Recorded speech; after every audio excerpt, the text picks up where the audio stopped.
I'd like to call to order the work session of the Trinidad Tourism Board at 9:01.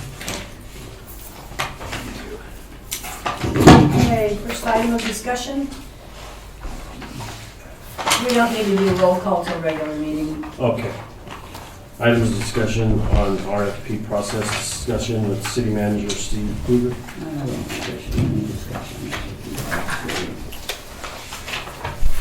So on your places, you have your packets. Dawn has hers already, but Steve will go through the process with you and take you through it. You don't need to actually even open it today if you don't, but you'll find in your packet a copy of the original RFP as it was provided, and the scoring matrix, the RFPs from all the individual respondents, and there's also a flash drive in there from one of the respondents as well. So that's what's in your packet. All right, well, good morning, everyone. Some of you I've met and some of you I haven't, but it's good to be in front of you. I've been here for 3 months now, so it's a lot. Trinidad is not a sleepy little town, and I really do want to thank you all for all your hard work. I talk to the mayor a lot. I know he attends most of your meeting, and Marty as well, so I do get briefed on what you all are working on, and I really, really appreciate what you all are doing. So I wanted to come and talk to you about the RFP process for the marketing and advertising RFP that we have out. So first, I apologize for confusion or misunderstandings. I'm familiar with the ordinance, and it clearly states that the tourism board shall contract with a vendor to do this process. So for me, my only concern in the RFP process is formalizing the evaluation process. And that's not just specific to the tourism board, that's specific to the city as a whole. So Cheryl, I asked her to be here today as well. So she has a strong background in procurement and really kind of oversees the contracting part of what we do when we procure a good or a service. And really in government, we have to go through a formal evaluation process. In many states, it's law that we do a certain type of evaluation, but at a minimum, it's a best practice. And the goal is to eliminate any biases in evaluating the proposals and to ensure that each vendor gets a fair evaluation that's transparent and has as much integrity as possible. And there's many reasons for that. If we selected a vendor and we didn't go through, some semblance of a formal process, then we could get a protest from one of the other vendors and potentially be sued because, if it's something like we didn't like the color of their proposal, that is probably not going to fly, especially if we're challenged on that. So there's best practices that have been in place for years and years on how to evaluate proposals. So I just wanted to kind of give you what that looks like, so you can see, from my background where I'm coming from. And certainly, again, I just want to emphasize, never my intent to take the decision-making authority from you all. That's entirely your choice who we ultimately contract with. But ultimately, I do sign the contract because I'm the one who's ultimately responsible for committing the city contractually. The mayor can as well. But when we sign a contract, part of that is attesting that we've gone through the proper process to select whatever vendor it is. So that's kind of where I'm at. And just to give you a little background, I started my career in contracts administration back in 2004. And I was hired on for the city of Rio Rancho, New Mexico at that point, to help them with some major capital projects. So $80 million in infrastructure improvements, a new city hall, a new library, a new aquatic center. And all of those had bid components, which is where we're procuring maybe a building or a piece of equipment, something tangible, but then proposals as well. So my job for 7 years was to manage the RFP process for the entire city. So I think I counted one time, and I had managed, it was like 376 RFPs in that time. So I do have a strong background in this. So I just wanted to kind of do a quick presentation on what best practices look like in RFP evaluation, but certainly answer any questions before we do that. Just before we go any farther, maybe there are some board members that would like to ask you some questions as to why we're here at this point with you speaking with us. So I'll start with Camilla if she, yeah. I just want to finish hearing everything out. Yeah. Yeah, I'm sure I'll have questions, but I want to hear the presentation first. I Yeah. think. Yeah, I agree. Okay. All right. So here's kind of the agenda for what we'll talk about. So the proposal process, proposal committee, what that looks like, which would be you all, and evaluation of proposals, and then questions that you may have. So the proposal process, we are legally required, and Cheryl can correct me if I'm wrong, but I think we have to advertise the proposal in a newspaper. Correct. So it's very formal how we solicit the proposal. We have to actually distribute it out. Everybody who is qualified is welcome to respond to our solicitation. After that, proposals are received by the deadline. That's not an optional deadline. If it's 2 p.m. on a Thursday and it comes in at 2:01 on a Thursday, it gets kicked out. Because it's not fair to the other vendors to accept a late proposal, and we're very stringent on that. So when received, staff should verify, and this is true of all proposals that the city does, verify that the basic proposal requirements are met. Most of the time in an RFP, you have a certain number of pages that you're allowing. Maybe you want it to only be one-sided. You want to verify that they responded to all the questions that were asked in the actual RFP. So you go through that process to make sure it's actually deemed a proposal that's responsive to what you asked for. From there, the evaluation committee is assembled. An evaluation committee gets established. Typically, you would establish that evaluation committee before you actually issue the RFP. You would have 3 to 7 members that would serve on the committee. And then a pre-evaluation may be held to discuss the evaluation process. So we can construe this meeting as that. So that's what we're doing today, starting the evaluation process to where you are the evaluation committee and we're having the pre-proposal meeting to discuss how we're going to evaluate them. And then also during this process, proposals, the actual proposals which you received and the scoring worksheet would be distributed to the RFP committee for review. So evaluation of the proposals, in all my years in local government, I've never seen it done any different than this. And Cheryl can talk about this too, but each committee member picks the scoring matrix, reviews the proposals on their own, and independently evaluates them using the scoring criteria. And that was defined in your RFP, which I will go over. So after that, your scores are submitted and combined. And so we take an average of everyone's score, and we get to an apparent best fit for the city.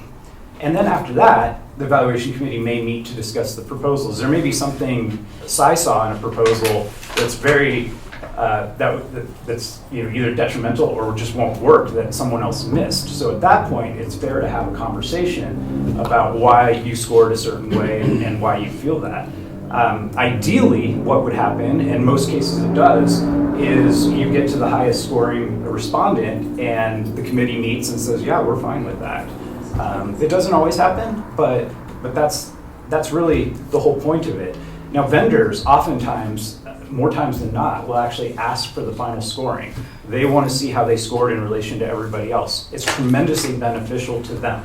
They can look at each criteria and see what their average score was and be able to know how they can do better in the future, know where they missed the mark on things, and it really is kind of a service to them, and they want that feedback. They want that information as to why they weren't selected, and it really is our job to justify to them why we didn't select them. So price may or may not be a factor in scoring. It's becoming more of a trend that it is, but and that's fine, but it shouldn't be the majority of their score. If we were going to do it that way, we would issue an invitation for bids, in which case price would be the sole factor. So we can do this work for this amount of money, and we take the lowest qualified bidder. But typically, you would only do that, again, for things that are tangible, like construction projects and equipment, that type of thing. And then I just kind of wanted to, look at your specific RFP. So in the RFP that we solicited, you had all of these criteria that you said you were going to evaluate the proposals on. So we we took a stab at assigning scores to each of those criteria and definitely open to changing those if you all feel strongly that something should be different. But in some way, shape, or form, we told the proposers, this is what we're looking for when we go through our evaluation of your proposal.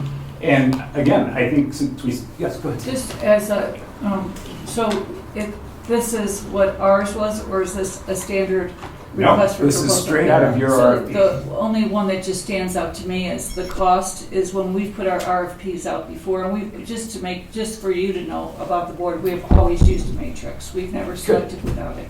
Good. Except for maybe the vehicle, but, yeah. And that's fine. Yeah, That's a but we bit. do. So, but like, so if we ever did, and I'm talking about like 20 years, the city, if I was on the board or not paying attention to it, Yeah. is if the city put out 100, 150, 40, whatever that number was, that's always what all the vendors to the RFP have submitted as a budget cost based on that $100,000 number or Sure. $150,000 number. No one's ever, that I'm ever aware of, has like said, okay, but we can only spend 75 for you. Yeah, yeah. So in that regard, I personally don't feel like the cost should be part of our RFP because they're probably all for whatever number that we put out. Somebody's given us a cheaper number. Well, because there was confusion over the 60,000 that was Oh, because originally we raised submitted it. and the Yeah. 100,000. Yeah. Okay, but and just for my knowledge, were they all told that it's now up to 100, so they had the They chance were to all up-told told. it? But as you'll find in some of the packets, there were some that did not submit an actual cost, but cost for services instead, Okay, So so not a thanks for total that price. clarification. not a Okay. total price. Okay, thanks. No, I appreciate you bringing that up, Si, and it's a good question, and it actually works both ways. So you can get a proposal that you deem they're awesome, they're great, and maybe they are $25,000 less, and they score a little higher on the cost side. But I've also multiple times seen proposals that come in where we tell them we have a budget of 100,000, and they submit something for 125,000. Yeah. In which case we might want to, ding Sure. them on the cost. Right. So it does happen. I Yeah. get that it hasn't happened for you, but that's totally optional. But cost is one of the things that we told these vendors that we would be evaluating them on. Okay? So basically, yeah, this is what we told the vendors we were going to evaluate them on, and exactly. So you're familiar with the scoring matrix. So that's really all I'm trying to get to at this point is that we go through that formal scoring process using these evaluation criteria. And so here's the sheet that we put together and assigned weight. And your ordinance, as you all know, assigns a local preference for local vendors, and it says specifically they have to be domiciled within the city of Trinidad. So we would construe that as headquartered here. So that gets them a little extra weight. So we added a 5-point preference for that. So if that's all or nothing. Did it say headquartered here or have a presence here? Because those are different. It says domiciled.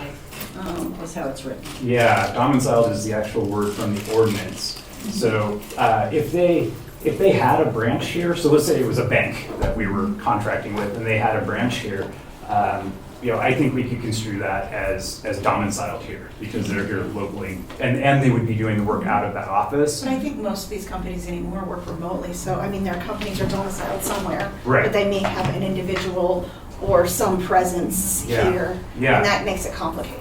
It does. And just as background information, the reason why that was put into the ordinance is because Bruce Billings was our city attorney at the time, and the city had tried to run it through 5 times on an election process, and it didn't go through. Right. And it didn't go through because most of the public just really believed, or what they said, the reason why they wouldn't vote for it was because they felt like the money would just go into a pool at the city, and this is 20-some years ago, Phil was mayor, and they thought that there wouldn't really be people in charge of that money. At some point, the city would just get their hands on it and do what they wanted with it. Sure. So our platform on advertising it to pass that when it came was like, no, because we looked at a couple different platforms, and one of them was Manitou Springs and Scottsdale, Arizona, and merged those. And the reason why we did that was to tell the public, it will not happen this way. We guarantee that if you vote for us, we will make sure that 5 people oversee that money, and we will do it for the benefit of, marketing tourism.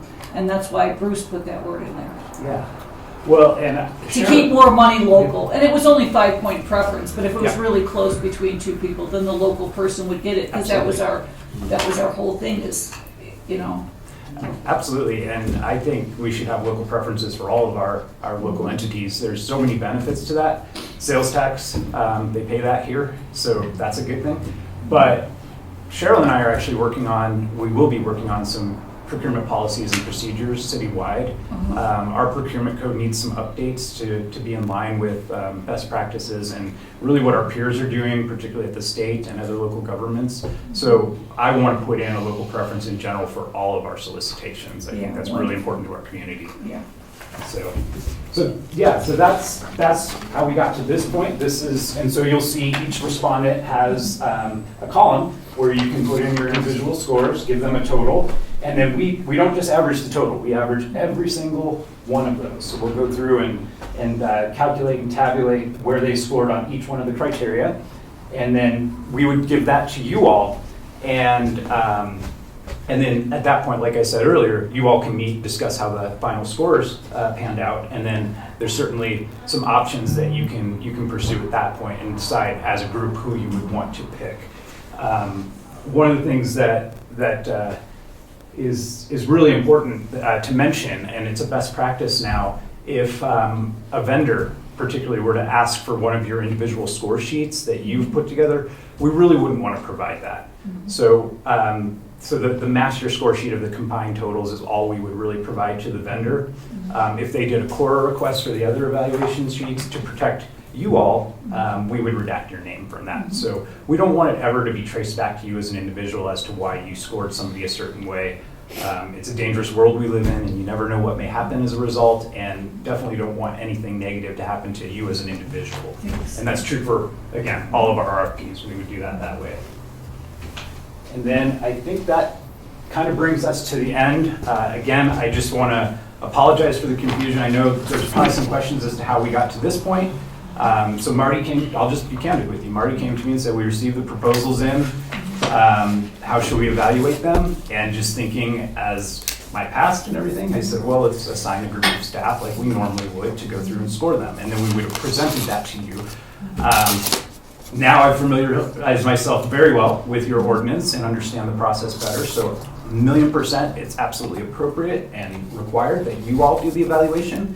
And then when we sent out the scoring matrix and the call for you to evaluate the proposals, apologies again. I realized there was some confusion as to how that process would work. So I talked with Tom, and we decided that it'd be best for me just to come do this presentation to you all and kind of hit the reset button and get back to ensuring that we're at once maintaining the integrity of the process, but then also making sure you all are the evaluation committee and have the say in who you select. Okay. Well, thank you for that. Yeah, any questions anybody have for him? I think I was asking them. Thank you, Si. I appreciate your questions, and I appreciate your perspective. Yeah. So the last thing I would say then, unless there's any other questions, we certainly can chat. Where do we go from here? That would be the question. So what I think the best thing would be to have you all go ahead and individually score and get those back to Marty. Get your score sheets. We'll tabulate them and we'll email that out to you right away.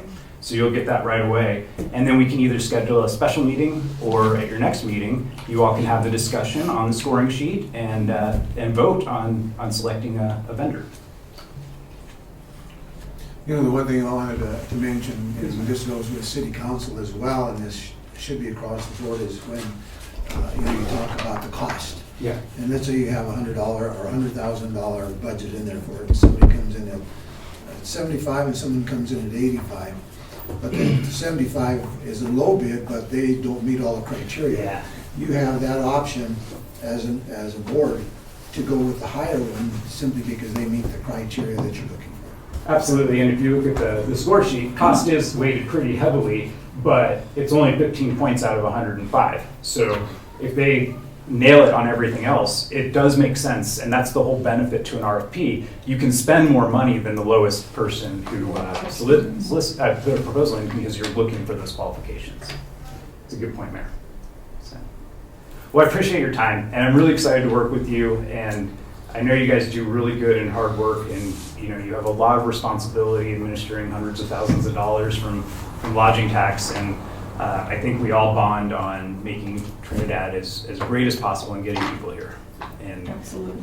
you know, for those of you who I haven't really met, just an aside, I grew up in Colorado and have spent a lot of time in Trinidad over the years since my childhood. And one of my best friends is from here, so I used to come visit him quite a bit. And Who is it? his name is Jim Ghilardi. Oh, he was a yeah. planner here for the city Yeah. for a while. He's Yeah. now in Casa Grande, Arizona. I wondered where he was at. Yeah. Born and raised, Yeah. born and raised. Very So good. we were Yeah. born and Good. raised in Trinidad Good. too. Yeah. And that's what I love about this town is, you know, we have so many generations of families here, and it really is just such a unique place. And but seeing it from 10, 20 years ago to what it is now, Yeah. it is so exciting, and you all have played a major role in that.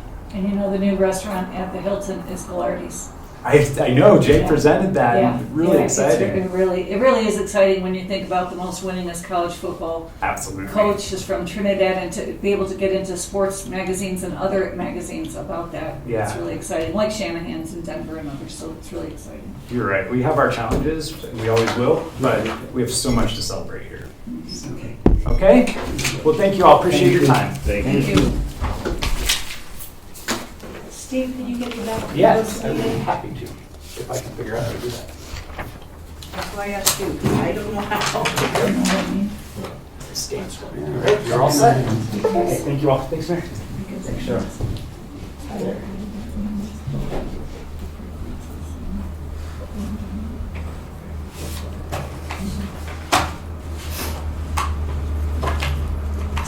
Okay, You ready for this sofa? The go-to meeting's not till 9:30, so if you had some discussion or something you wanted to do, we've got about.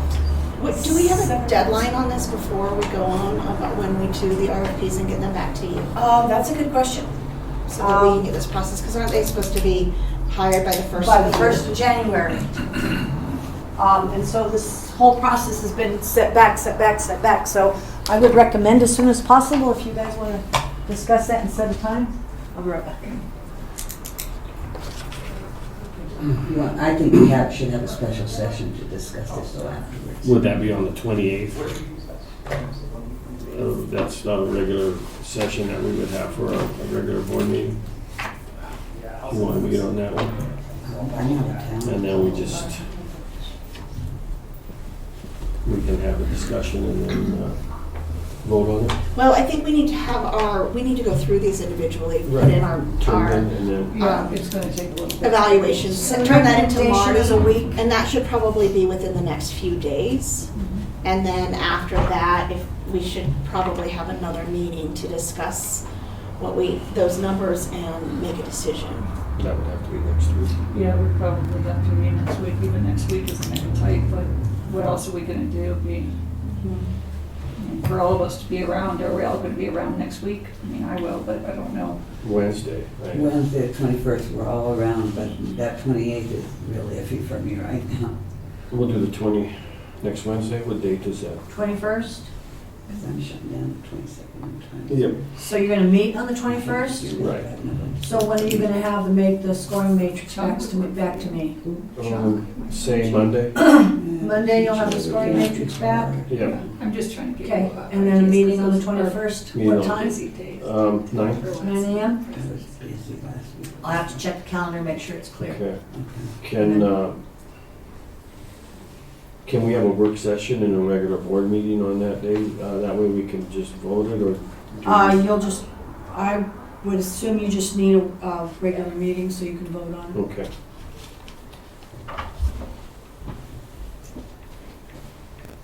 Is this coming up? Just want to let you guys know too that I think January 3rd, I think it's 4th or 5th, I have to keep an eye open in the newspaper. We're going to have our regular legislative day that we usually have every year. Oh, And wonderful. it's going to be at the college again, and we have a pretty good list of people that are going to be here this year, so. Wow, that's fantastic. Thank you, Mayor. Yes. Thank you. What date is that? The 3rd? It's either the 3rd or the 4th, I can't remember for sure. It's like either the Wednesday or the Thursday, I believe, of January, that first week in January. Tuesday's the third, Wednesday's the fourth, Probably the 4th then. if I'm looking at the right year. I just want you to know that because I have a habit of looking at the wrong year, but that is right. One thing that we're gonna do this year is our new lobbyist that we have. He's going to be doing a presentation as to what he thinks is going on with the legislature this year. So that ought to be interesting. He's been around for a long time. Actually, he was part of Governor Ritter's cabinet way back in the day. So he's very well known at the Capitol and also keeps in tune with what is going on. Of course, as a lobbyist, that's his job. I sat in on that governor's conference. They had, I think he was a senator from Grand Junction area, and he talked about how important it is for every community to be tied with what's going on upstate. Sure. We're going to have somebody here from the AG's office this year, Yeah. and our local representatives. That was another thing. It's tourism is neck and neck with agriculture in the state of Colorado. Agriculture is number one, tourism is number two, but we're catching up to them. And it's pretty amazing because there is a lot of agriculture in Colorado, and how tourism is catching up to it. It's the number two in revenue Wow. generating for the state. But it's much higher when it comes to jobs, Mhm. job creation. Yeah, sure. And I think that was one of the points that they had talked about is where it's,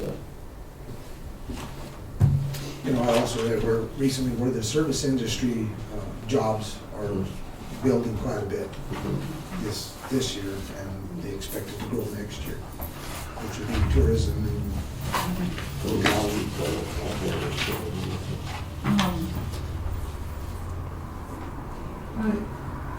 Probably, it just affects who I bring over from one hotel to the other hotel and hiring for both of them. But probably initially there'll be about an additional 35 to 50 jobs. And then we'll go from there. Is that what your job? Initially, I mean, we have people that are some, that were working at some other establishments that have gone down, and employees that have surely said, we want to be some of those service workers, and some of that came from the marijuana industry, since there's been so much layoffs in that industry in a couple different businesses that were grow facilities for service employees. And in Trinidad in the last 3 weeks, I have not seen these many applications come to my desk, which is about 20 a week right now. I have not seen that many in years. So part of that comes because some of the grow facilities have cut down in people. And so they're looking for other job opportunities. And a lot of the people that grow were really great service employees because they were caring for plants and everything else. So, they would be great to help in certain sectors of a hotel. But yeah, there's a lot of it, a ton of it. It's really a lot of applications floating around right now. While we're waiting for Courtney, I'm not quite sure, well, she's got one more minute. In your package, you'll see the SUFA kiosk installation information. So some of the decisions that you need to make were, number one, date you want to have your signs installed in the ground. And that directly determines how many weeks or days out it would take for the deliverables to be completed. So some of those deliverables include the vinyl design. So it takes about 1 to 2 weeks for the vinyl design to be mocked up once all the materials are provided. The second one is the screen layout. So that takes about a week or so if you want to have an RSS feed integrated. So an RSS feed basically is if you have a blog that you want it connected to or things like that. The next one is that I'll need you to review the list of applets. So applets are widgets. So if you want a YouTube widget or you want a Facebook widget or you want an Instagram widget or whatever you want, you need to decide which one of those you want on your screen. And then the next one is the site survey. So once we have the exact location, so when I'm saying exact, they need the actual latitude and longitude of the locations where these kiosks are gonna be located.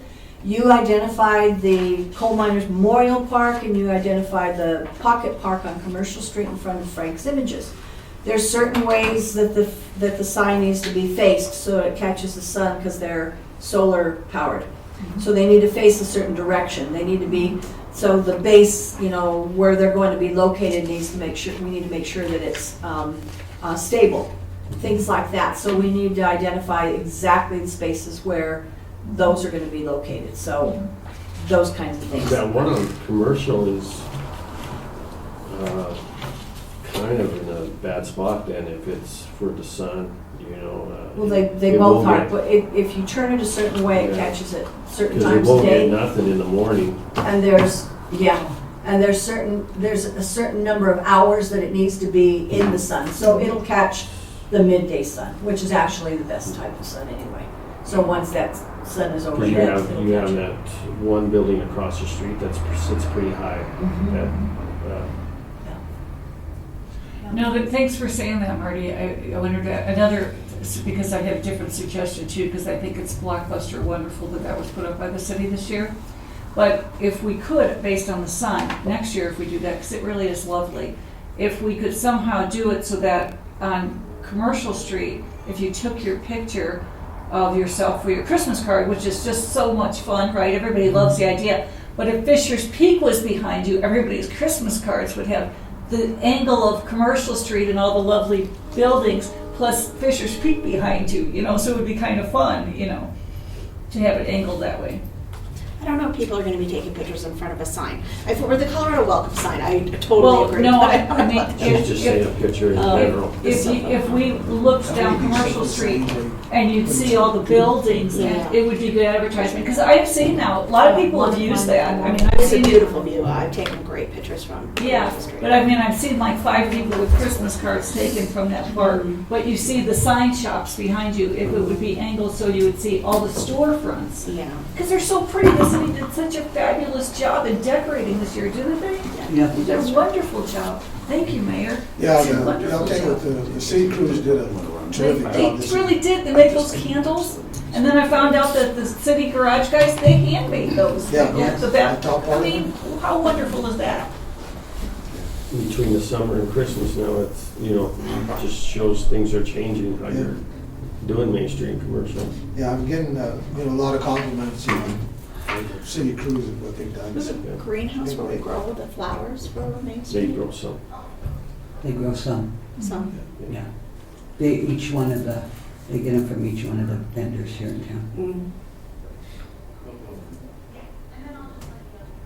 No, the downtown area really looks nice, it really does. And your store looks exceptionally pretty with It's all the the music. lights and the It's the music music. and everything. Okay, We're since challenging Courtney has each other. not logged in yet, I don't know exactly where to go with this, but the date that you want to have your signs installed in the ground, we at least need that, so that we can kind of work backwards. So how much time do we need to accomplish that? So if it's 2 weeks for the vinyl design, the screen layout is another week. At the next meeting, you can discuss those widgets that you want on there, and then getting the site survey completed. Couple of days. So I would say the soonest that you're gonna get your installation done is February? probably first week in February. Yeah. And is there any reason that we, in your opinion, that we should wait until we have a vendor for tourism to help make some decisions, or should we move ahead without them? We should have somebody by that time. yeah, before we print anything, we should probably have them for sure. Yeah. So that there's stylistically, there's consistency. That's what I was So thinking could we about. maybe think about installing them the 1st of March? March 1st. Because that will start to get some of the spring break tourism, Yeah. and I think is not a bad time. So March 1 would be our installation. Yeah, I need farmer's market on that. Okay. And the vinyl design that's going to be put up basically is a pretty simple design from your standpoint, because you're not doing the entire sign.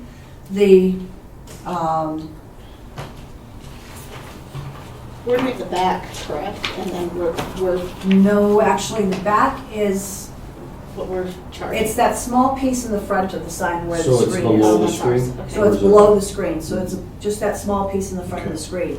Mhm. So it could be a simple welcome to Trinidad with the tourism board logo, Right. something very simple. The back piece will be the sponsor. So you opted to have a sponsor for the kiosk.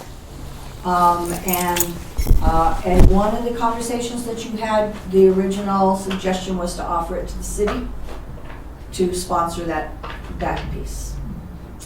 And so the cost, I will send this to you, Mayor. The cost for sponsorship of that wrap is $1,000 to $1,500 per sign. So if you want to do one, or if you wanted to do two, the entire sign, and then there's a $250 production fee. So for each one, so that's additional $500. And that includes the installation and any repairs that need to be done to the vinyl during the time that you're contracted for that sign. So there's a certain time period, so a sponsorship, the sponsor can elect to do it for a year or 2 years or indefinitely or whatever it is. And so that will actually go out first to the city, and then if the city declines that offer to sponsor those signs, then you can put out an announcement, or not necessarily a bid, I guess it would be what would it be? Well, if you're going to do some evaluation, it'd have to be a bid of some sort. Would it have to be a bid? Yeah. So we would have to do that to have sponsorship of that. And SUFA can do that for you, or you can do it yourself if you want to keep it locally.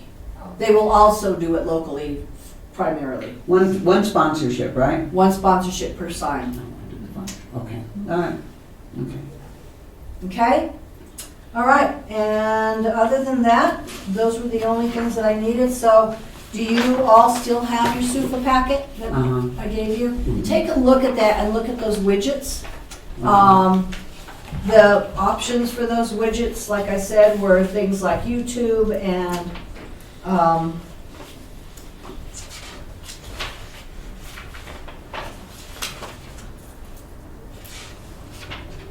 I know it's in here somewhere.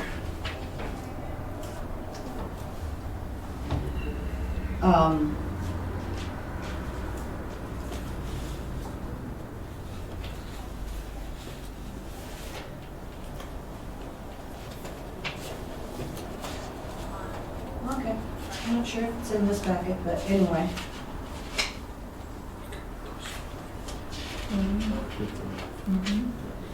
And then what type of advertising you want on your screen as well.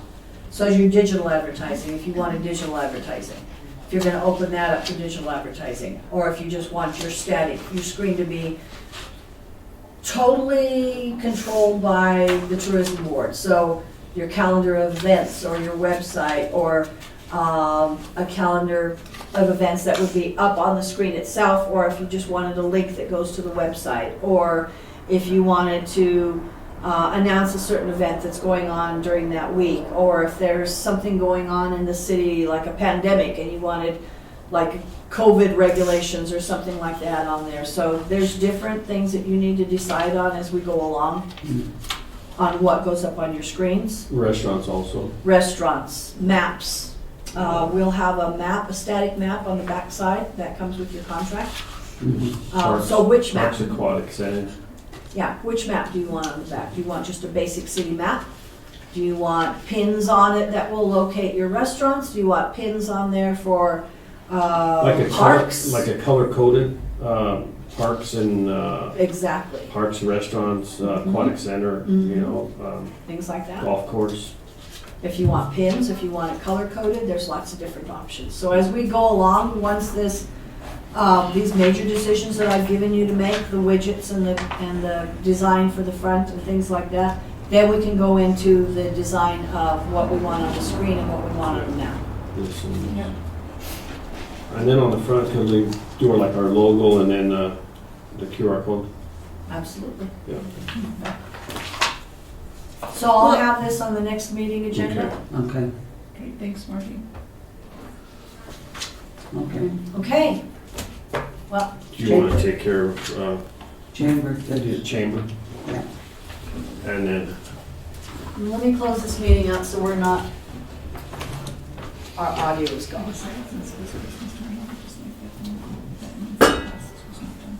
it says end down here, Marty, end it, yes.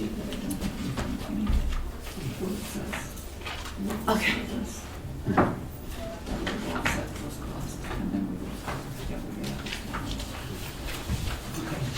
I'm Claudia Henning, Chamber Ambassador Chair. You go. There we go. And I've got a number of things to talk to you guys about. First off, let's go with the Shop Small, Shop Local program. Shop Local, Shop Small. I've always inverted it. We have over 2,500 tokens out there on the street. I know. It's amazing. We have 64 businesses now that are now participating in the program. And that reaches to Stonewall and to Aguilar, all the way up to exit 30. I'm very excited about the businesses that have registered with us to do the program. Our prizes are incredible. Main Street being the $1,000 cash prize is our headliner, and we have a whole bunch of others that have been donated to the cause, so to speak. We have a little disconnect here though. We're not getting those entry forms back. The tokens are not coming back, and there's a few reasons out there, I think, is it, and we're going to be changing the last 2 weeks of our promotion on this to try and get rid of that riff. Part of the problem is, and I spoke to a gentleman that spent $400 or $500 on Main Street on Saturday. Mhm. He's a very credible guy. You all know him. I just won't mention his name. But he went to several of our businesses that are registered, and none of them offered him a token. And he forgot to ask. It's really hard. As a business, as one of those businesses, it is hard. They're sitting right there by my desk. Yep. Literally sitting right there by my And the desk. signage. And you've got somebody else sitting, waiting in line, and you forget all about it. They have come back, and, they have come back and said, hey, wait a minute. And one gentleman come in and bought some stuff for me, and I went home. He said, I didn't get the tokens. My wife's not talking to me. Came back in, that receipt right there. I have heard, though, a lot of people, and I don't know if this is going to be true, they lose their receipt. And I've been flashing pictures of them, of the receipt. They call me, and I said, I'll give you a picture, and I send it on their phone. I don't know how else to do it because they're not saving those receipts. At this point, We'll I'm take talking anything. to Marty about it, we're just gonna take the tokens. And Yeah. we're going to say, do you have your receipts, where did you go? They say somebody on Yeah. our list, we're just, Yeah, Okay. and I know I'm one of those that completely forgot. I at the beginning I did forget, and now I need more after you brought me some yesterday, and I need more already now Okay, because I've been busy. well, good. I think it's lovely about the tokens, but I don't think the tokens make any difference. If you have a receipt and the receipt's for $50, it should be worth 2 points. You know what I mean? It would take the heat off of a lot of the downtown vendors to worry about remembering that, and if people in general just remembered that they kept their They don't keep their ticket. receipt. Their Well, tickets. if we did that more of like a No. receipt thing, like you have to remember, That's send it. your receipts in, that way it would take, it may be one other way to do it, because then I'm thinking to myself, I have to run my little chips over to the chamber so they see them too, but if there was a way that they could just take their receipt and give it to you and get so many points. Yeah. Just an idea, because it I know. takes one, Hey, the easier a make a program, the Organic and program. the token is your receipt. Well, but see, we wanted to have some legitimacy As to where to it the came whole from. process. And the idea of the receipts is multiple businesses that they went through, not just one, to get the 4 tokens. see. and maybe a Therefore, cute they're little. buying at multiple Can I ask a stores. question though, because I am a retailer? They spend $25. Yeah, They spend $100. How Yeah. many tokens they get? one. Well, that's a misunderstanding on Yeah. all of our parts then. It is. It is, because we've been giving them 4 tokens. And everybody has been 4 doing tokens per 100? that. 1 token per $25. Well, it's right in all the rules and Yeah, instructions. so, and- you know, just I'm this- just saying. I I think know. it's such a lovely That's- program, but just simplifying it. It could even be simplifying it if I was downtown or something and I had a button on that said, hometown holidays or something, this is what you do, and then people just send their receipts to us. This is our newest. We're Oh, putting yeah. this on a sign on the street. I'm sorry, Mayor, Yeah. we're not going for a permit. But we're putting it on commercial. We only got 2 weeks. I really We're messed up moving it there. I around. totally messed up. And we're going to be putting this also as our last 2 weeks ad in the Chronicle, the World Journal, so we get it out there. Have you asked for your token? Yeah, and I'm sorry, but I thought I read the But as long pictures. as they bring, and that's kind of why we said to bring in their receipts, so we could kind of see, because we went with Pot for the it taken. part that they go to at least 2 Because people like me businesses. messed up, so receipts You're are not good. the only So one. that was the other reason we asked for receipts, just so we could kind of spread out. And then we to the know how the businesses. program is working. Working. Obviously, we have a disconnect. The other disconnect, I think, and correct me if I'm wrong, I took all incentive away from you, the business, in order to promote the event. And I'm just. No, I know. Okay. No. So what I think that we will do next year is to offer a prize to the business that returns the most receipts. There you go. So we know who it is and give them something, an Recognition. incentive. Yeah. And maybe next year we'll do it with the QR codes instead of tokens. Yeah, because now they're starting to understand what the QR code is and it makes it easy. Oh, I know, right? It's so just, true. it's like that. So Yeah, true. and, yeah, okay. But as a business owner, I don't need a prize. I Well, want, thank you. I want people to I agree. shop. I'm not a big prize giver and I'm not a big contestant person. I am downtown for the good of our citizens of Trinidad, A lot so, of businesses you know, are the yeah. same way. Yeah. However, if you have staff, restaurants, how do you get the staff excited about it? Well, the person that owns the business has to say, well, remember your token. Remember to give our people their token. This is a positive thing to our customers for the Christmas holidays. I mean, they're not looking at it from that perspective because it opens the door for them to receive lots of prizes. Claudia, So- I got a recommendation. Yes. It's like you're saying you're not interested in the prize. But I think one thing you would be interested in is that if you were the winner, that you would be better off with some kind of advertising, marketing, There you go. That's for the excellent. business, for the winner. Yeah. yeah, well, I messed up. Don't do it now Well- this year. No, That would I think be, that's, I I think, think that's a Yeah. good idea. There's something as an incentive there. Mhm. Yes, I agree. Yeah, and I know at the beginning it was rough, and I had a couple people that got them at another store who also come back to my store, and I do remember them. I mean, it's not like it's that it's all somebody trial random. and error. And there's some Learn. people that say I don't want them and I don't want to do it, which is And you fine have too, that too. Correct. But I'm one of those ones that at the beginning forgot about them, and they were sitting right there in a bowl, right there in the bowl. So anyway, you get kind of forgetful. It's the first year since 2019 also. And whenever you start a new program, you're always going to have difficulty of getting it up and running, and I appreciate that. So we will repeat this program next year. Yeah. We'll tweak it. Yeah. I think the participation of the businesses, though, is really cool Yeah. from the standpoint that everyone's starting to get involved Mhm. again. So, good. Good stuff. All right. Right. The other thing that I wanted to talk to you about was in November, I was at your meeting and you talked about a Play Trinidad advertising campaign. At the chamber this summer, we put together a proposal, which I think Marty included in your package. Because when I heard that, I sent it to Marty and she said, well, do you want the board to know about it? I wanted to put a little bit of a tweak on it from the business standpoint, on behalf of the chamber, to have it a work and play Trinidad. great to hear about those applications on your desk. That's awesome. I was reading the paper in regards to the glimpse for next year for employment. Cannabis down 20%.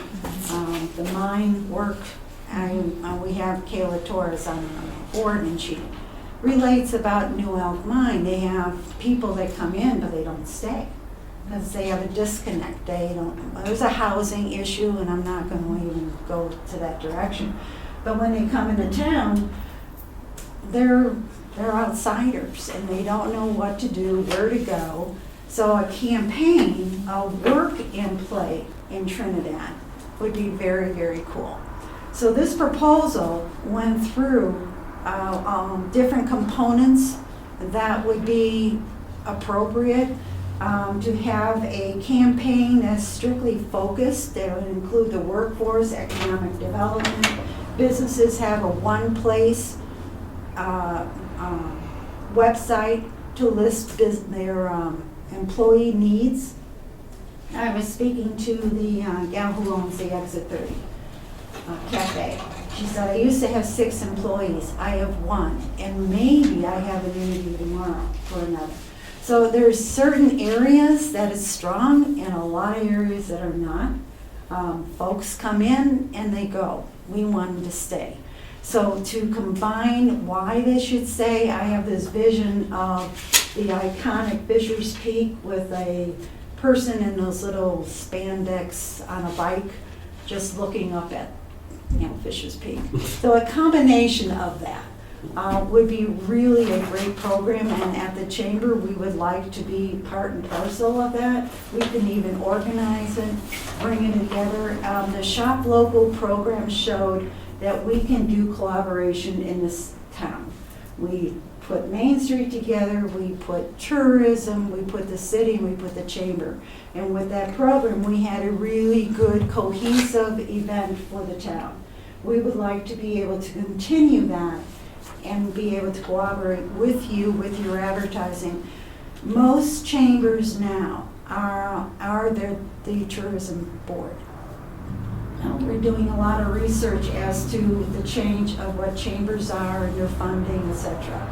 For instance, Pueblo, they use the lodging tax, and that is 75% advertising, right from Dwayne's mouth, and 25% is expenses, and part of that is the chamber. So part and parcel, working together makes a lot of sense, because we want tourism to come in for our businesses, and our businesses need tourism to survive.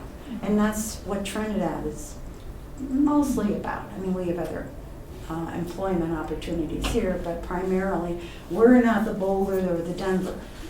Yes, ma'am. So in our packet, what you had turned in, was that something in reference to an RFP for us, or are you speaking about just like general funds?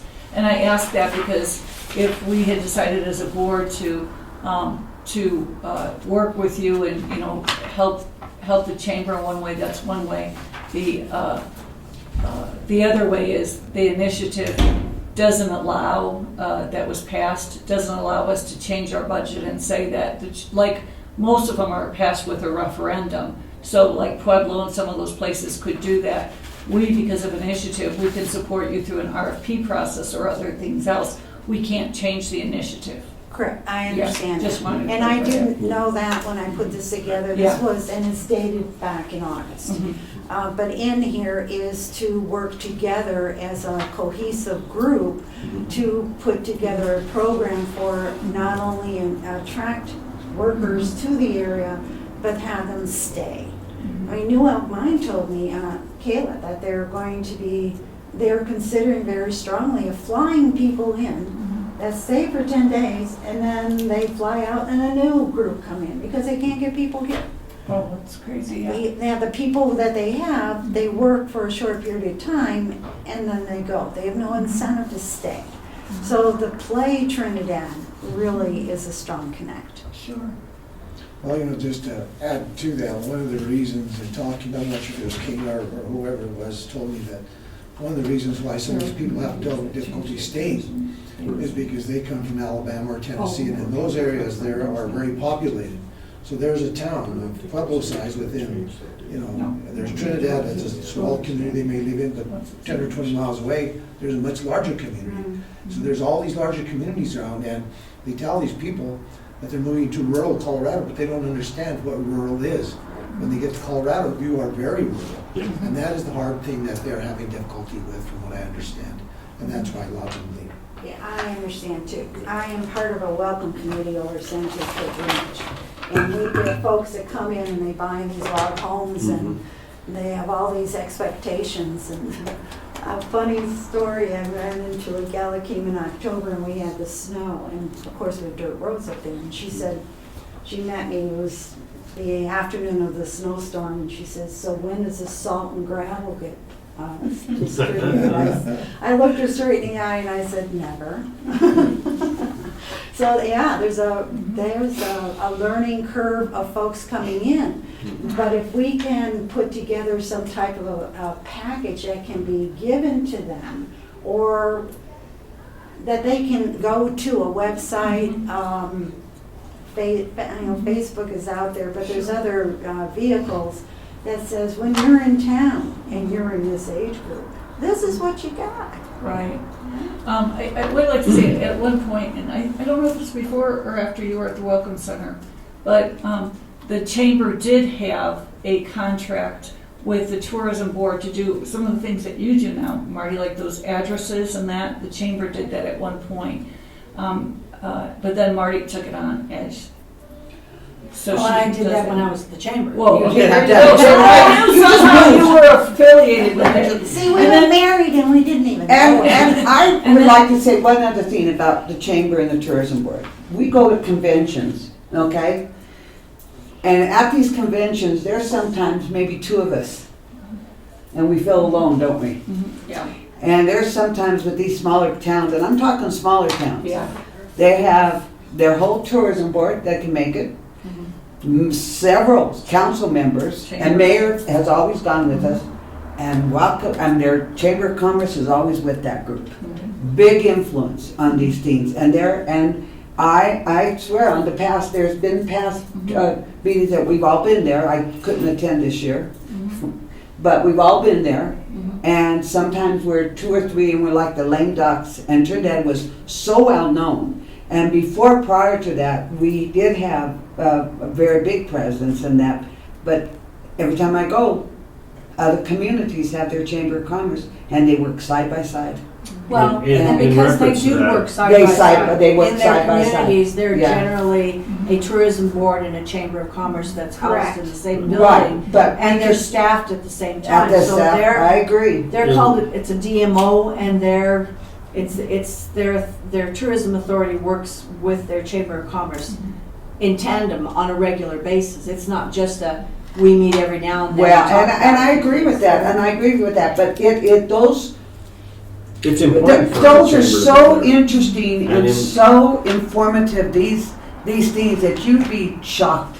We are not alone on sometimes of the problems we have, and sometimes they collaborate so well together that it is just very informative of what the lens they go through for the tourism industry. And, with you saying that, and with listening to you, some of that might be monetization with your cost and going to some events. There may be something, maybe in the future, if it's agreed upon, that maybe we could support the chamber in attending some of those events for advertising and marketing Trinidad, because like the last one we just went to, there was a room where some communities were able to set their stuff up, and we didn't have representation, but we haven't had representation in a few years because there's only so much of Marty and everybody else to get things done.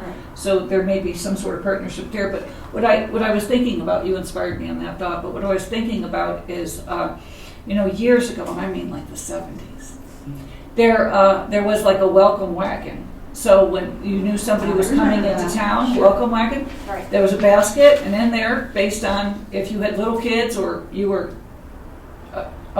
retired or whatever, had all information about the area, including like once a month. I know where I was at, there was a welcoming sort of party once a month on the first Monday. Whoever got those welcome wagon packages that month, they got to come to like an after hours event, and maybe some local other people came with.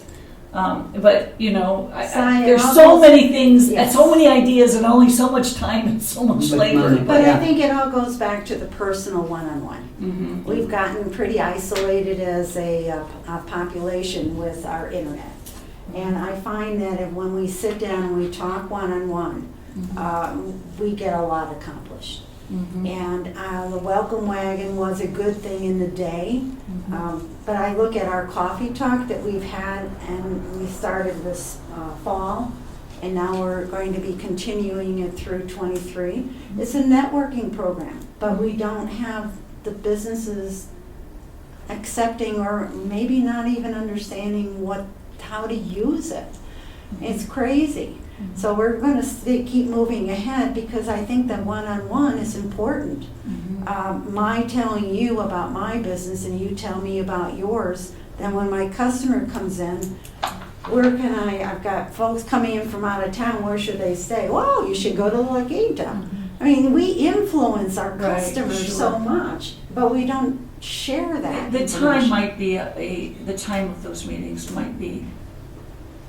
7:30 in the morning? Yep, I got a full day starting at 8 o'clock, and I feel bad because I haven't attended those, although I've seen stuff, and when Keller Williams did it, I knew what had happened and some other days, but I got a lot going on, and it's freezing out in the morning right now, I unless I know, go into it before I get into a 10-hour day. About putting You know, one in the the other- evening, but, Yeah, The At other the thing end about of that maybe- is, I think you're trying to have that like what, every other week? well, for '23, we're going to have it on the first Wednesday to keep everything on Wednesdays, and then we'll have our business showcase luncheons on the third Wednesday. So we're going to try and be very, So very it's gonna be like consistent. once a month rather than. Once a month versus two. That's what I was gonna say. Yes. Every other week is a little bit much. Two was a little, we were a little ambitious. The other thing I was going to mention is that there's two parts to this welcoming. One is for residents, like you were saying. The other part is business, and I've always thought of, and you would work together with the tourism, but also with economic development, is to develop a small committee, let's say 4 or 5 people. Whenever there's a business that is interested in coming to Trinidad, or that are coming to Trinidad, to be able to sit down with these people. And I'm not business, maybe someone from council, someone from the chamber, somebody from the tourism board, maybe 4 or 5 people to sit down with these people to tell them about Trinidad. it'd be great. Not only that, but That's really great. to develop a packet Yeah, Yeah. of exactly. all the things that are available Right. from the city, chamber, tourism. Because the businesses, if they're gonna come into Trinidad, like we have this potential of this biomass company that wants to come to Trinidad, and they're thinking of like 90 employees. Right. Well, if they bring in 90 employees, it'd be good to give them a packet so that they could tell their potential employees of what to expect when they get to Trinidad. Yeah. No, that's great, and just as a note with that too, Mayor, there are a lot of houses for sale now. There's a lot of houses. We don't have that same sort of housing crunch. I think in the downtown proper area, within 5 blocks of downtown, there's 50 houses for sale right now. You can see, check it out on Zillow, because I look at all of them all the time. It's part of mine. Are you moving? No, I look at market prices. That's why I'm looking, so I got it up on my phone. And remember, we have this kiosk for a wrap. Maybe the chamber would be interested in that. Well, Line up I the was city does. hearing about the city advertising on the back, and I was wondering if it wouldn't be kind of cool to have one of the businesses featured and have it like a rotating the business of the week thing, and have them just show up there. It'd be pretty cool. It's a wrap that's. Well, it's a wrap. It's a wrap, So yeah. it's, So it's meant to stay permanent for a Okay. while. that's one of the things for it, but But on the there- front of it, there's a screen that's playing It's all the flashing time. that. It's flashing all the time. different things. So you can So the feature wrap we were businesses. talking about is the Okay. sponsor is a permanent thing. So So there is with the a flash- digital, it's a digital thing that will be flashing different functions Everything, and different events, events. restaurants, everything that's gonna be on the Yeah. front. If you've That's gone where in- you can If put you've your gone business into a information. restaurant and they put their menu on there and then they'll put different food items that they have, and it's a screen that just keeps on playing all the time. Yeah, so, yeah, it's a screen, it's a digital screen, So but then how- our wrap, what we were talking with the city is totally different. So Yes, how does the businesses, do they buy that advertising? Have you thought Yes. about Yes. that? yes, Yes. yes. So when are you going to start offering that so that we can push As it? soon as we get all those details Details lined up, then finalized. yes, then Yeah. that's That's sponsorship. That's great. Yeah. My thing is Go up. the chamber is a very important part of a city, and I think that would be an awesome wrap on the back end of that, along with what the city does. And, you know, you wanna be out there. Oh, yeah. You just don't wanna be up there in that office, you wanna be all over, you wanna be advertised all over, just, Well, I don't chambers. know so much we want the chamber to be, we really want to be able to push our businesses. Mhm. And that's an opportunity for them to advertise. We as a chamber can't afford to pay for that. Right. But we would love to be able to promote it as an advertising feature. So, I won't take up any more of your time unless you have any other questions. No. Thank you very much. Thank you We'll for need all the trying so tokens, I'll hard. back off on that. Thank you for working to make our Thank you. chamber strong in our community, because you're Quite welcome. And thanks for coming. Thank you. You've come the last 3 or 4 times, and I appreciate that. Well, I learn a lot from your meetings.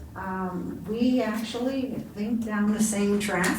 It's just you're working it from a different angle. So just knowing that is really good. That's why I go to the council meetings on Main Street, or South Main Street.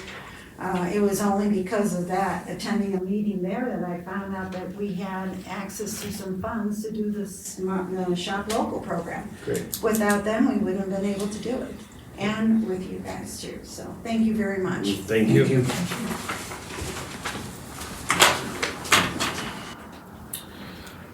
Other items of discussion? I'm looking at appointments, so- I think we took care of that. Chris, did you wanna go over the, Well, that's, we're still in work, right?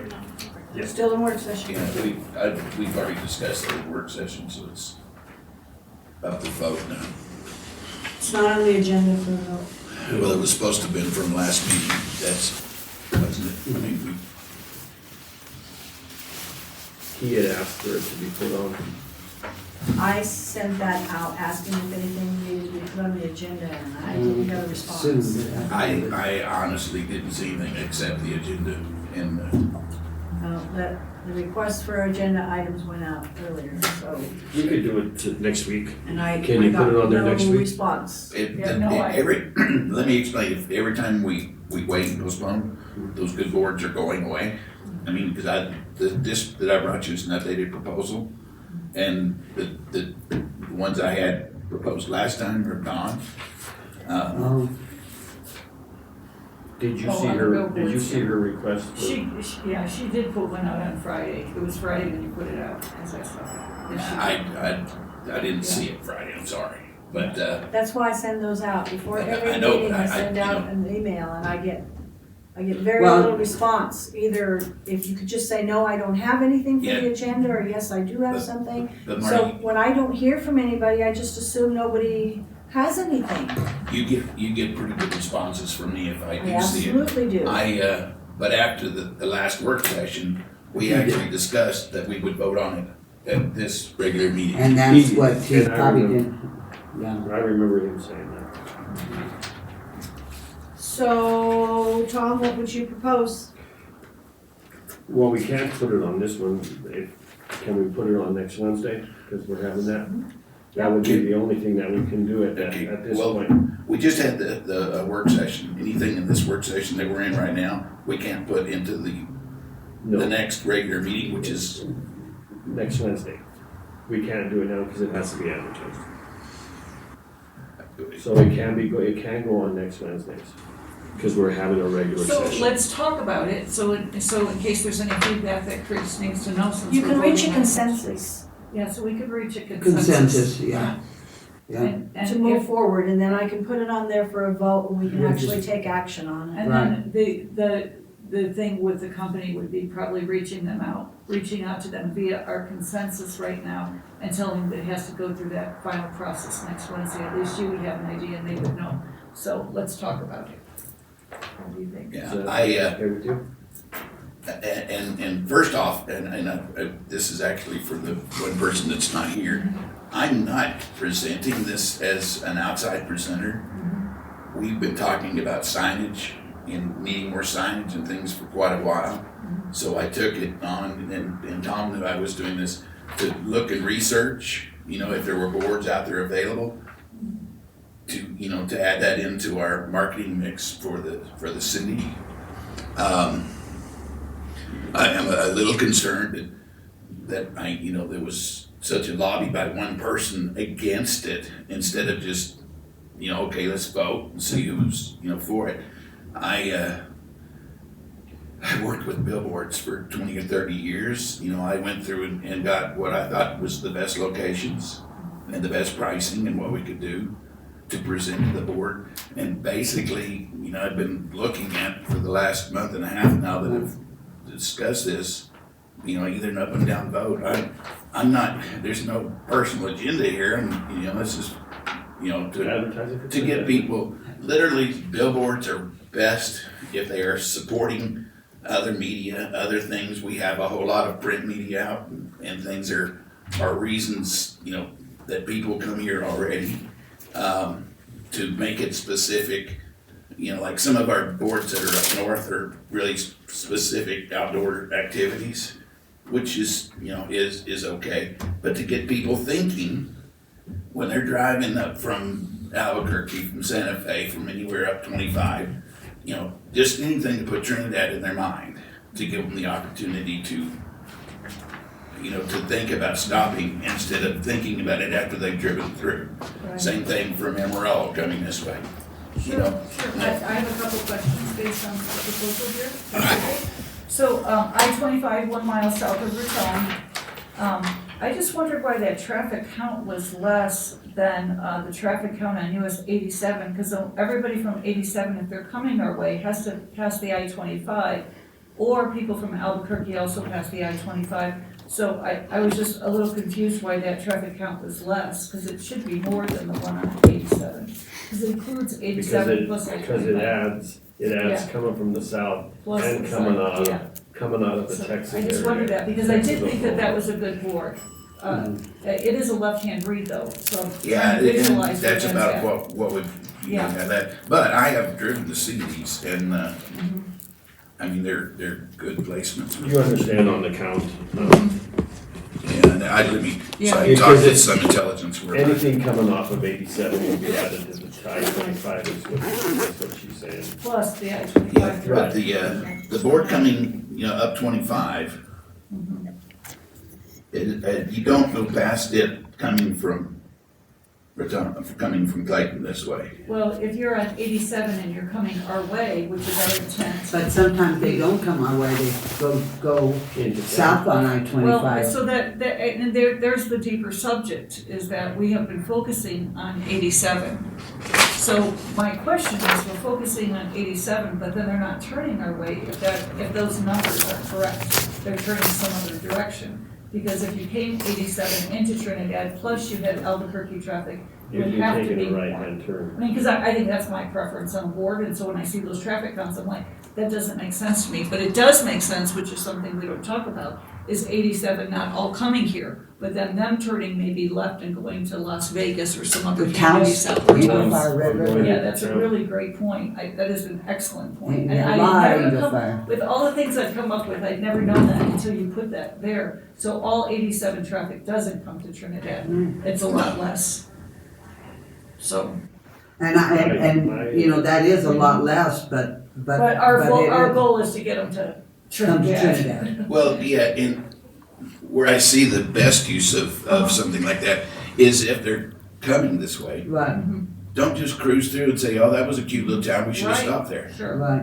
sure. I heard that from the time I was 10 years old up from my mom, hey, that's a cute little town, we should stop there sometime. I understand that, and now they're stopping.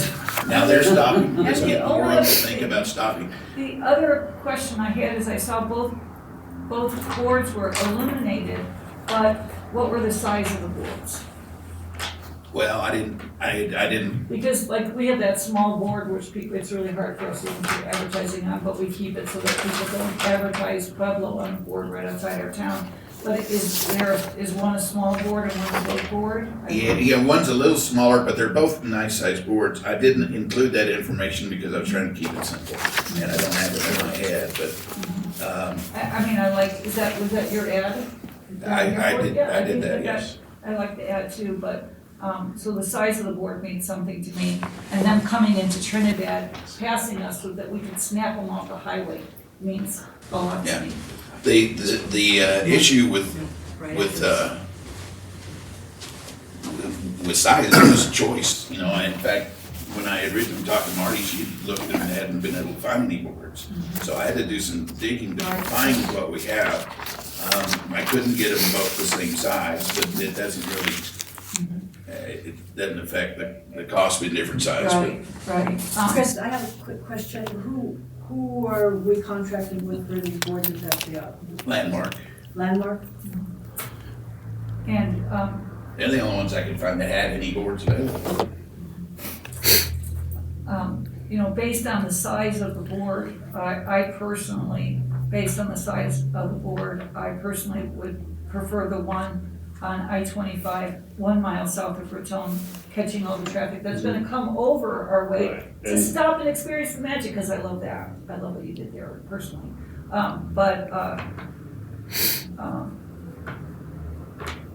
What is it? I don't know. What do you think? I like the 1 mile south of Raton because by that time you've gotten everything coming out of Albuquerque and everything coming out of Texas. Well, So that's taking care of the I-25 and 87. Where this one up here is just basically 87. yeah, it's coming out of Clayton Right, and catching. Where this one, because where this one you have Arizona, New Mexico, California, Yeah. coming out of I-25. These are priced on both of them. Yeah. You know, because I was looking at catching the two directions. So. So that's my take on it. You know, as far as anybody else thinking about anything else, Chris on the board, we're all one goal, you know, and I believe in having our money and everything to advertise for that. So in that case, you know, it's just we all come to a consensus at one point, you know, and I do appreciate that about this board. But everybody has their own opinion about certain things, you know, and but that's how I feel on that one. So based on the size of the board, I like that one, and you know, really, honestly, I may be a little shaded on that US 87 corridor because my parents and my sister live in Alamogordo, and I would take that frequently and then head south to go to New Mexico instead because they're so far over. And so many of those boards we have contracted over the years. In fact, it would be interesting if you would look and see if we had contracted with that one on 87 before. Landmark, yes. Because I don't know if it's even this that one specific. Yeah, but right. I can look back. But those left-hand reads for me on 87, when we had the boards that we had on 87, oh my gosh, we would always complain about them because the angle of left-hand read over here and the driver over here, you would pass it even before you did, where on the I-25 corridor, it's so big, you're looking, even if it's here, it's a little different because you're enclosed in 87. So personally, that was part of my decision-making process, is just because I had been that way so many times. And when boards were even more popular than they are now, Chris, you know, when everybody had to have, us hotels used to have boards. Now you don't see as many hotel boards because everybody Googles everything. But I do think it's important, boards, and what you're saying. So I just wanted to add that to you. I don't know if that's one of the boards we've ever had, but. Seeing if I, The thing now, Chris, is it okay that we move this over until next Wednesday? And then consensus would be, what is your consensus? Because there's 3 of us here now, just to give Chris our feedback. Well, I agree with you on the Raton, the south, because these people that are gonna come from Clayton, Texas are gonna come that way anyway. The ones that are coming this way had intentions of going skiing to begin with, so they I were. so And they appreciate were that. gonna go to Angel Fire, or they have homes in Angel Fire that they're moving there because they live in Texas and they have homes in Angel Yeah. Fire. So, and Red River, but Angel Fire I think plays a bigger part than even Towson Red River, so, that's why they're going that way. And you don't know, and yeah, so, these people that are coming here to go and skiing in Colorado, that's where they're gonna see the sign. They It have is every such intention an of going important anyway, but fact. they could stop here. It is such an important fact, 'cause we have played that 87 quarter for so many years thinking, what is the problem? And you just educated us all on it. There is no other way to Yeah. go, I wondered why that statistic Yeah, was that so- way, but it's because of Angel Fire. and it's Angel Fire, those people from And Texas. Taos, because that's the way they would go to Taos too, they'd come. Angel Fire, Taos, Okay, everybody. are you good with that? Yeah, so then, Yeah. so it Okay, if you sounds, could do that, Marty, put that on next Wednesday. so it sounds to me like we are, All in us here agreement. are in agreement on Yeah. that 25 cents. Okay. How do you feel about it? Yeah. My proposal is the two boards and where they are. I've done the research and that's what I've done. I will go with whatever y'all do and then And thank you for your hard work on this. So would you like both boards? Yes. I You never think said that. So you would like both boards? yeah, well, okay, if I never said it, that's what That's Just what you thinking, think, so you would like both boards? right. The cost and everything that I have there and what we put in the budget for it is both boards. Well, Marty, you could put I'd like to have, either one. I'd like to have or both. 5 or 6, but we can't afford them. I'll put them both on the agenda and you can have a final vote on All right. And, All right. and the pricing right now that I have on there is for both boards. And that's per year. And so just for our information, could you visit with them and say that it came and, there's gonna be a hard vote next Wednesday, they like this? Is there, could you split that up and give us a cost for both of them individually too? I can ask them anything you want me Yeah. to, so. Yeah, no, Yeah, and no. thanks so much for your hard work, I know Yes. that's like to work on this. Yeah, but there's a lot of people coming out. Okay. Yeah. Okay. Do I close out the work session and You move just in? call to order the I regular wanted to session. mention one thing before we do that. I'm not sure, have you had a presentation yet on the new website? No. That city website? You might request that, because they did a presentation to council the other night Okay. on the new website, and it's very intuitive, it sounds like, it looks like. Okay. So, Yes, it's nice. but I would, I did notice, that. Thank you, Mayor, and I would appreciate that too. I did notice, Marty, on our website for the tourism board, the entryway area talking about the holidays and greeting people, and I thought that was really excellent. If that came from you or directed to whoever, but I thought that welcome message was really great. Thank you. well, I gotta go, guys, so. Okay. Thanks for coming, Phil. Sure. Okay. Can I ask, let Sure. me ask you a question if you're leaving. Sure. Did you get the information about, who was the gentleman at the Plains board meeting that I went to that has the, Highway of Legends, the Highway of Legends. Yeah. the guy from the university that, Calvin, Calvin, yes. last name? Professor at the college, I Calvin. think he's with the museum over the school, but he mentioned that he had money for a museum. And it sounds like a perfect match to go with the new visitor center, Okay. to have more money, like it could be upstairs and the visitor center's downstairs, but I just asked him to contact you. Haven't heard from you yet. I'll follow him over the whole. With him. Yeah, because it sounded like a perfect match, and I just turned it over, because if he's got money to build something, that, Yeah, really? Yeah, time to get over. Okay, see you guys, take care. Bye. sorry about that.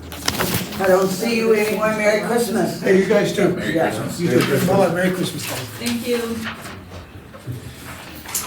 Anything else on the work session? That's it. No. I'd like to end this work session at 10:24. I'd like to start the regular session of the Trinidad Tourism Board at 10:24. Gonna call the order, Marty? Campbell, Here. Kress, Here. Michaels, Here. Miller, Here. Richardson.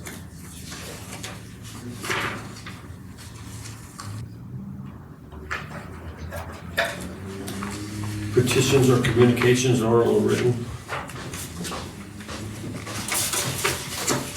You just coming up? For the record, Tom Murphy, Trinidad Times TV, Muller Murphy, Killer Hawk.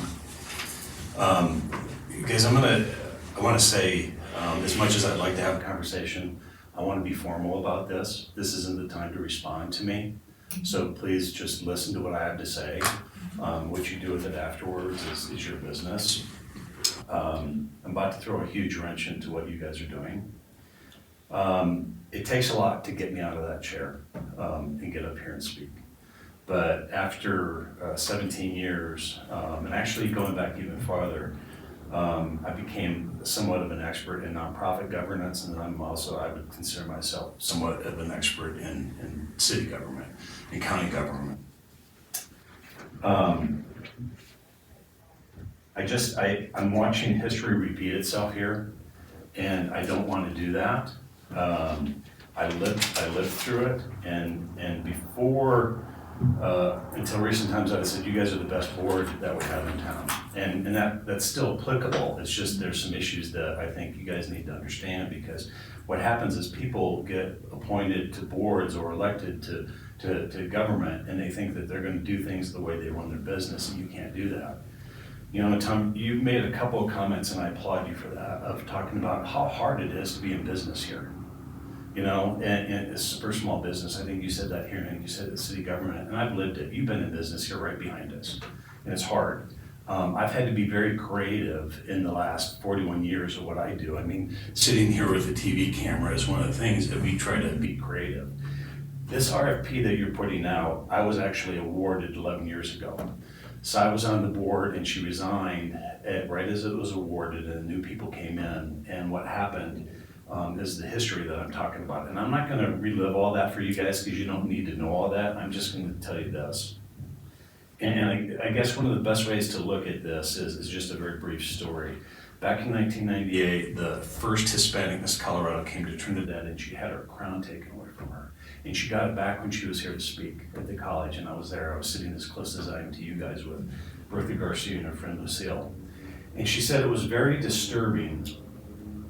We've been here since 1981, and I couldn't understand some of the ways that Trinidad behaved towards each other. And inside, you know this with Jay, as much as he's done, he still gets beat up. It's very disheartening. But the first Hispanic Miss Colorado, Regina Flores, spoke, and she said, you know, some of my own people, you know, criticize me and say, who do you think you are? And she said, you know, I liken it to crabs in a bucket. You know, when you're crab hunting, do you know why they don't put a lid on the crab bucket? And this is what she said. Because when the others try to crawl out, the others pull them back in. It was an epiphany of like, that's the way I feel about Trinidad. If you succeed, and you know this, Tom, if you succeed in this town, people are like, who do you think you are? So as I'm sitting here and I'm listening to what's happening with the RFP, I'm like, I was interested, I did it one time, but it's like, I don't have time. But when I listened to comments that were made about local vendors, I became very upset. And my experience in governments is so much so that I was the president of the YMCA in the late 90s, early 2000s. And with that expertise, I was able in 2012 to get a bill passed with a Republican and a Democrat on nonprofit governance. I also am such an expert that when I was sitting in city several years ago and two council members spoke about something that they were going to rule on, I had to get up and I had to tell them, you guys need to recuse yourself. And they did. You guys are at a point where you have a board member that has expressed opinions about the local vendor, and that's wrong. Because you cannot now go into a meeting and what Steve talked about and evaluate something and say that you're not biased. So at this point, you know, you may have this meeting, but at the very least, your board member, Dawn Richardson, I don't know why she left, I had to leave briefly, but at the very least, she needs to recuse herself from this process. And also, you guys had someone who did a presentation 6-8 months ago. You guys might need to scrap this whole thing and start over, because if you have vendors that have done presentations and then now you're gonna listen to them, I understand Steve's, angst when he was trying to, what he was trying to do, but he needs a fair shot. And just as if you instead of like handing $100,000 or $200,000, and it appears to me that like somebody here, or some people think that you've got Broadmoor money and a Burger King budget. I mean, $100,000 isn't a lot of money, but if you found people here that could do the different pieces, do you know how far that would go? Instead of saying, here's 100,000, what are we gonna get? Let's take 25,000, let's do a video project. Let's take 20,000, do billboards. Let's get I know some graphic designers, let's get Steve Wharton to do something. Do you know how far that money will go? It will go a long way. I mean, I'm in business and I scrape for every little bit that I can get. So, at this point, it's up to the board. It's not on your agenda, but I will file a complaint if Dawn participates in your RFP process. You might need to have a conversation and start all over and resubmit this whole thing, but I'm not reliving history. What happened to myself and Paula and Jody Flores was disgusting. And I'm still angry about it 11 years later.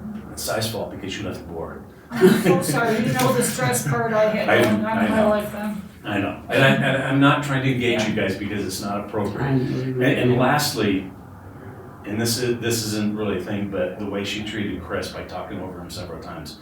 I was sitting over here, I'm like, what? Somebody needs to say something. You can't do that in a formal board meeting. And within the first, after the last meeting, I was going to get up and give you guys a warning and say, you guys are in a gray area, you shouldn't do this. After the last meeting, within the first 3 minutes, I was like, oh no, game on. I don't want to get up and do this. I want to just sit here by myself and be quiet. That's all I have to say. And Tom, I'd just like to say that, thank you for coming forward and letting us know your feelings about that. I really appreciate that. I know that you work really hard in all that you do, and to do all that you do for the city. And I would hate to think that you had those feelings and having come forward and let us know. It's not easy.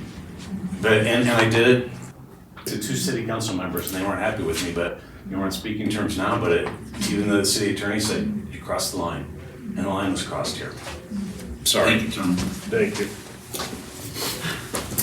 But I have to leave here in a little bit, so Marty's gonna turn this off, and I'm not just disappearing for the heck of it. I've gotta go upriver and do my other business. Approval of minutes for October the 26th, 2022.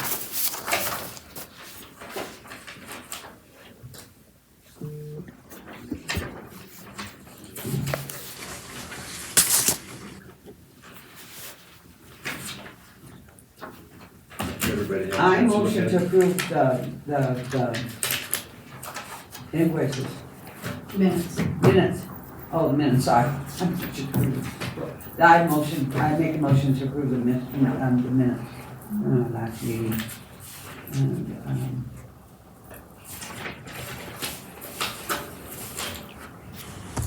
I'll second it. All in favor, say aye. Any opposed? Thank you. Approval of invoices. Everybody have a chance to look at them? Yeah, I make a motion to pay our bills. I second that motion, Pam. All in favor, say aye. Aye. Aye. Any opposed? No.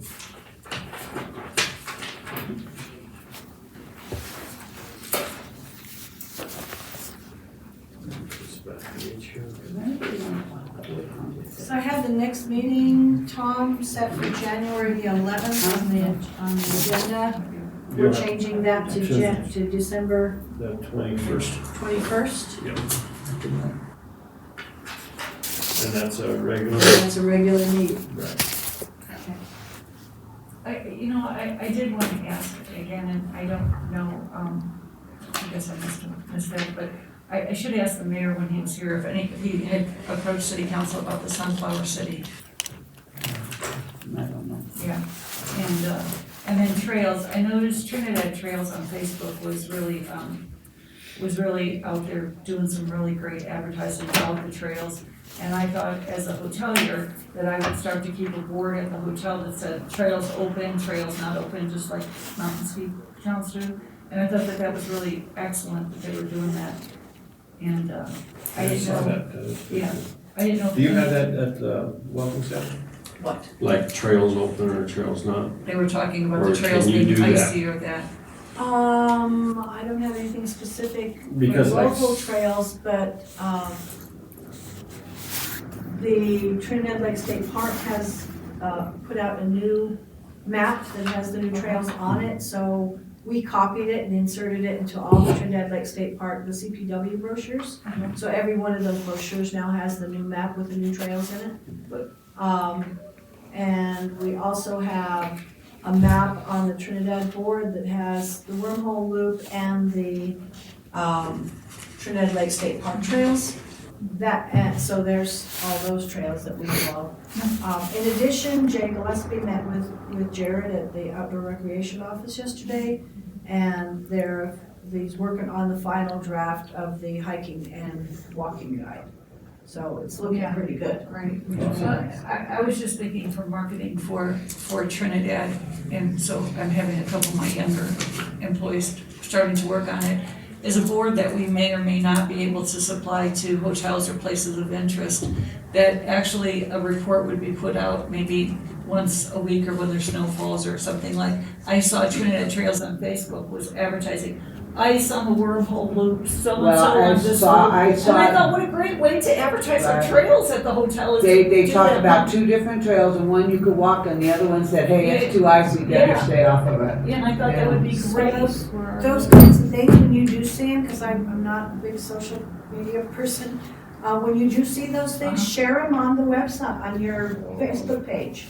Yeah. All you have to do is click share and Yeah. share it on the And I can put that on the Trinidad. tourism board what- page. what if There's a And that- Trinidad, Colorado page, you're Any- administrators for that, you can Right. share on that And I page. Anything generally that's, do it here lately. I've been really lax because I'm finally getting back into my shop. It was a long 2022, and I can't wait for it to end. Right. Anything Really? that you see, since you guys are on Yeah. those Trinidad Trails pages, all you have to do is hit share and go right directly to your And that's great, Marty, but that wasn't really what I was meaning. I was meaning that if you go to Aspen or Crested Butte or any of those places, in their lobbies, they have trails open. So people, of course, they know it because they're in Crested Butte, they're skiing, but people may not realize how much we have in Trinidad is to have the hotels be able to have a board that Board say like that, Wormhole, State Park, trails, and have it, Right. so then people would say, oh my gosh, look at all the stuff they got Right, going on here, so right, maybe we should right. stay an extra day So sometime. maybe that's something you should bring up to Jared as the outdoor Okay. recreation person and Okay. have him develop something like that that he can send out to wherever you want it posted. Yeah, no, I think that would be really great. Yeah. You know, Absolutely. I mean, it was their work, but it inspired me. okay, All right. I'd like to adjourn at 10:38. Motion. Thank you, everybody, It's for over. everything, and have a Merry Christmas. Merry Christmas. Oh, we're seeing each other next week. Yeah. Oh, Guys, and I'm supposed to be in